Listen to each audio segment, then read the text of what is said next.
Oke, selamat datang di News Channel. Di video kali ini kami akan membahas anime Boruto episode 173.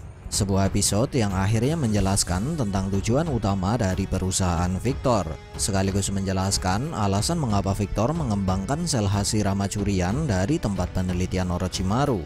Tidak hanya itu, lewat beberapa adegan yang ada di episode ini, sang autor juga sudah mengkonfirmasi bahwa kemajuan teknologi di era Boruto sudah membuat beberapa ilmuwan dapat menciptakan beberapa hal yang sebelumnya terkesan mengerikan di era Naruto. Dan seperti biasa, sebelum masuk ke dalam pembahasan, jangan lupa untuk klik like, share, subscribe, serta tekan tanda loncengnya juga ya. Terima kasih. Kemudian langsung saja, berikut ini adalah pembahasan anime Boruto episode 173 yang sudah kami rangkum ke dalam beberapa hal menarik. Hal menarik pertama, berkat izin dari Naruto, Boruto dapat pergi ke negeri lembah bersama dengan Sarada untuk memberikan cincin milik Anato kepada Mia. Dan seperti yang sudah diduga oleh sebagian besar fans Boruto, kepergian Boruto dan Sarada ke negeri lembah ini membuat mereka berdua kembali terlibat suatu masalah besar yang diakibatkan oleh penelitian milik Victor. Dan sepertinya berkat hal inilah pertarungan ulang mereka melawan Dippa akan segera terjadi. Hal menarik kedua, Mitsuki benar-benar sudah sadarkan diri. Ya, walaupun kondisinya saat ini bisa dikatakan sangat buruk. Bahkan saking buruknya kondisi Mitsuki, Orochimaru sempat menjelaskan bahwa Mitsuki bisa bertahan hidup hingga saat ini berkat alat penunjang kehidupan dari Orochimaru. Dan bila selang yang menghubungkan tubuh Mitsuki dengan alat ini dilepas, maka Mitsuki dapat kehilangan nyawa kapan saja. Lalu bagaimanakah cara agar Mitsuki bisa kembali normal? Ya, tentu saja dengan mengganti organ tubuh Mitsuki yang rusak dengan organ tubuh yang sedang dikembangkan oleh Orochimaru. Tapi sayangnya menurut Orochimaru dia masih membutuhkan waktu sekitar 1 bulan hingga organ tubuh yang dia kembangkan siap untuk ditransplantasikan. Oh ya, jika kalian melihat episode ini dengan seksama, kalian pasti akan melihat organ tubuh yang sedang dikembangkan oleh Orochimaru. Hal menarik ketiga, seperti yang bisa kita lihat dengan jelas bahwa Mitsuki sangat mengkhawatirkan keadaan Boruto dan Sarada, di mana rasa khawatirnya semakin besar setelah dia mendengar kabar dari Suigetsu kalau Sarada dan juga Boruto sedang menuju ke negeri lembah. Nah, setelah mengetahui informasi ini, Mitsuki pun terlihat ingin pergi ke negeri lembah untuk memastikan kondisi kedua temannya tersebut. Tapi sayangnya keinginan Mitsuki ini harus dihentikan oleh Locke mengingat kondisi tubuh Mitsuki yang buruk. Nah, setelah dihentikan dengan sebuah suntikan oleh Locke, Mitsuki terlihat kembali tertidur. Tapi sadarkah kalian, di adegan ini pihak official seolah sengaja menunjukkan kalau Locke tidak menyuntikkan semua cairan disuntikannya ke tubuh Mitsuki. Lalu mengapa Locke tidak menyuntikkan semua cairan disuntikannya ke tubuh Mitsuki? Mungkinkah ini sebuah petunjuk kalau Mitsuki akan membantu Boruto dan Sarada melawan Dippa? Menarik untuk kita nantikan. Hal menarik keempat, lewat percakapan Victor dan Daimyo dari negara lembah, pihak official akhirnya mengkonfirmasi bahwa perusahaan Victor sebelumnya tidak pernah dicurigai oleh aliansi Shinobi karena perusahaan Victor sendiri dilindungi oleh Daimyo negeri lembah yang ternyata sudah dibohongi oleh Victor. Oh ya, alasan Daimyo negeri lembah terlihat melakukan pemeriksaan ke perusahaan Victor di episode ini ternyata karena permintaan dari desa Konohagakure. Jadi bisa kita katakan bahwa pemeriksaan ini bukanlah sesuatu yang kebetulan terjadi. Dan sepertinya ini adalah salah satu rencana yang sudah disiapkan oleh Shikamaru. Mengingat Shikamaru pernah menyinggung hal ini sebelum Konohamaru dan Mukino menjalankan misi. Hal menarik kelima, ketika Daimyo negeri lembah memasuki sebuah ruangan yang katanya merupakan ruang sterilisasi, di sana diperlihatkan ada 2 alat yang aktif. Pertama, sebuah alat yang mengeluarkan angin dari 2 arah, dan menurut sekretaris Victor, angin tersebut berguna untuk membersihkan debu dan partikel yang terbawa dari luar. Tapi benarkah sekretaris Victor sudah mengatakan yang sebenarnya? Dan bila apa yang dikatakan oleh sekretaris Victor ini hanyalah sebuah kebohongan, lalu sebenarnya apa kegunaan dari alat pertama ini? Jika teman-teman punya opini mengenai hal ini, silahkan tulis di kolom komentar ya.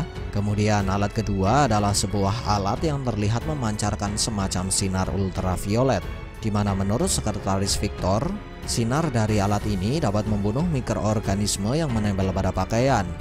Padahal seperti yang kita ketahui bersama, bahwa sinar tersebut merupakan sebuah sinar yang bisa membuat seseorang jatuh ke dalam sebuah genjutsu buatan. Ya, dari hal ini bisa kita simpulkan bahwa teknik genjutsu yang dulu terdengar cukup mengerikan di seri Naruto, saat ini sudah bisa digunakan hanya dengan sebuah alat. Tapi karena Mukino dan Konohamaru dapat menyadari dan melepaskan diri dari genjutsu ini dengan mudah, maka bisa kita katakan bahwa genjutsu yang tercipta dari alat ini hanyalah sebuah genjutsu tingkat rendah. Hal menarik keenam, dari adegan percakapan Boruto dan Sarada dengan Nya, bisa kita simpulkan bahwa Victor sudah terbiasa untuk berbohong kepada semua orang yang berhubungan dengan perusahaan miliknya. Karena di adegan ini sangat terlihat dengan jelas bahwa Victor sudah membohongi Mia. Karena itulah kami sangat yakin bahwa semua orang yang menjadi tumbal penelitian Victor pasti mengalami hal serupa seperti Anato.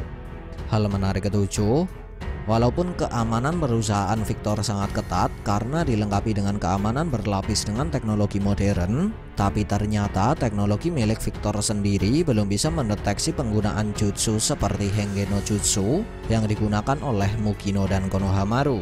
Bahkan Victor sendiri sampai tidak menyadari bahwa Mukino dan Konohamaru sudah menyamar sejak mereka masuk bersama dengan sang daimyo.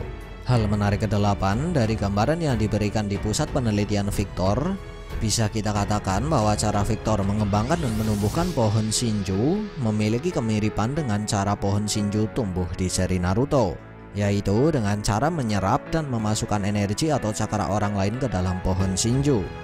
Hanya saja Victor menggunakan bantuan teknologi modern untuk memasukkan cakra para tumbal secara paksa ke dalam sel Hashirama yang sudah dia kembangkan untuk menjadi pohon Shinju. Tapi perlu diketahui, walau memiliki nama yang sama yaitu pohon Shinju, sebenarnya dari gambaran yang diberikan di episode ini, pohon Shinju tiruan yang dikembangkan oleh Victor terlihat memiliki beberapa perbedaan dari pohon Shinju yang ditumbuhkan di seri Naruto. Ya, selain dari bahan dasar, ukuran, kecepatan tumbuh, dan ketahanan, pohon Shinju buatan Victor ternyata memiliki kemampuan yang jauh di bawah pohon Shinju yang tercipta di era Naruto, hingga membuat Konohamaru dapat melepaskan diri, memotong, dan membakar beberapa sulur dari akar pohon Shinju ini dengan sangat mudah. Padahal kalian tahu sendiri kan bahwa di era Naruto, sulur yang muncul dari akar pohon Shinju sangat sulit untuk dihindari. Bahkan Hokage kedua dan ketiga saja sama sekali tidak sanggup untuk melindungi dan melepaskan seseorang dari sulur yang muncul dari akar pohon Shinju. Hal menarik ke-9, di bagian akhir episode sempat diperlihatkan bahwa pohon Shinju buatan Victor sudah mulai mekar. Nah, yang jadi pertanyaan sekarang, bisakah pohon Shinju tersebut menghasilkan buah cakra? Dan bila pohon Shinju buatan Victor bisa menghasilkan buah cakra, lalu seperti apa dan sekuat apakah kekuatan yang terkandung dalam buah cakra tersebut? Ya, hal ini belum bisa kita pastikan. Tapi menurut kami, bila pohon Shinju buatan Victor bisa menghasilkan buah cakra, maka kekuatan yang terkandung dalam buah cakra tersebut jauh lebih kecil dari kekuatan yang terkandung dalam buah cakra yang dihasilkan oleh pohon Shinju milik Kaguya.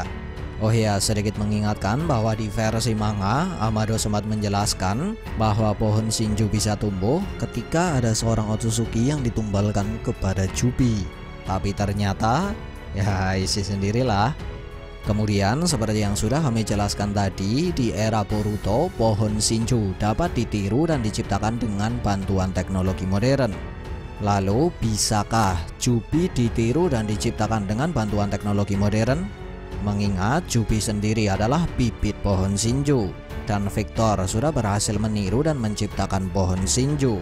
Mungkinkah Jubi milik Ishiki adalah Jubi buatan? Menarik untuk kita nantikan. Sekian dari kami, and see ya.